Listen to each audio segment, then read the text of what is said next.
Gulf രാജ്യങ്ങളായ ബഹ്റൈനിലേക്കും കുവൈറ്റിലേക്കും വീണ്ടും ഇറാന്റെ drone missile ആക്രമണം. ആക്രമണത്തിൽ കുവൈറ്റ് വിമാനത്താവളത്തിന് കേടുപാട് സംഭവിച്ചു. സംഭവത്തിൽ നിരവധി പേർക്ക് പരിക്കേറ്റതായി കുവൈറ്റ് സിവിൽ ഏവിയേഷൻ സ്ഥിരീകരിച്ചു. അതേസമയം ബഹ്റൈനിലേക്കുള്ള വിമാന സർവീസുകളും താൽക്കാലികമായി മുടങ്ങിയിരിക്കുകയാണ്. ചെറിയ ഇടവേളയ്ക്ക് ശേഷം ഗൾഫ് രാജ്യങ്ങളിൽ ആശങ്ക ഉയരുകയാണ്.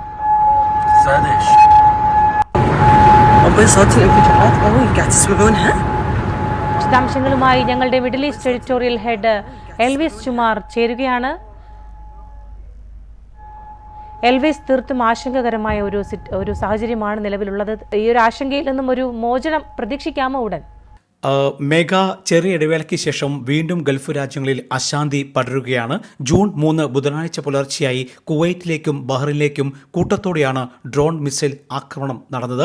കുവൈറ്റിലേക്ക് കഴിഞ്ഞ ദിവസങ്ങളിലും ആക്രമണം നടത്തിയെങ്കിലും ഇത് അല്പം ശക്തമായ രീതിയിലാണ് ആക്രമിച്ചിരിക്കുന്നത്. US-ന്റെ സൈനിക ക്യാമ്പുകളാണ് ലക്ഷ്യമിട്ടെങ്കിലും ഫലത്തിൽ ഇത് കുവൈറ്റ് നേരെ തന്നെ ആക്രമണമായി മാറി. ഇതോടൊപ്പം ബഹ്റിനിലേക്കും വലിയ ഇടവേളയ്ക്ക് ശേഷമാണ് ഇത്തരത്തിൽ ആക്രമണം ഉണ്ടാകുന്നത്. കുവൈറ്റ് വിമാനത്താവളം ടെർമിനൽ 1 നേരെ ഡ്രോൺ ആക്രമണം നടന്നതായി കുവൈറ്റ് സിവിൽ ഏവിയേഷൻ സ്ഥിരീകരിച്ചു. നിരവധി പേർക്ക് പരിക്കേറ്റതായാണ് വിവരം. വിമാനത്താവളത്തിലെ നിരവധി സൗകര്യങ്ങൾക്ക് നാശനഷ്ടം സംഭവിച്ചു.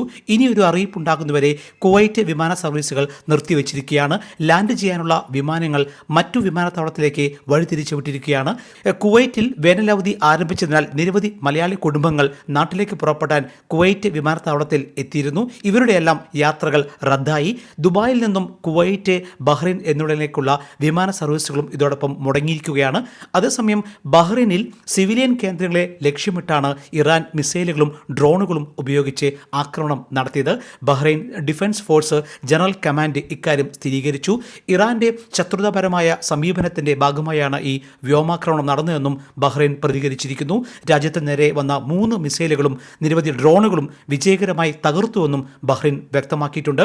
അതേസമയം GCCയിലെ തങ്ങളുടെ സഹോദര രാജ്യങ്ങളെ ആക്രമിച്ചതിനെ UAEയും ഖത്തറും സൗദി അറേബ്യയും എങ്ങനെ പ്രതികരിക്കും എന്നതാണ് ഇനി ലോകം ഉറ്റുനോക്കുന്നത്. ഇതുവരെയുള്ള സമാധാന ശ്രമങ്ങളുടെയും വെടിനിർത്തൽ കരാറുകളുടെയും വലിയ ലംഘനമായി അമേരിക്ക ഉൾപ്പെടെയുള്ള രാജ്യങ്ങൾ ഇതിനെ വിലയിരുത്തുന്നു.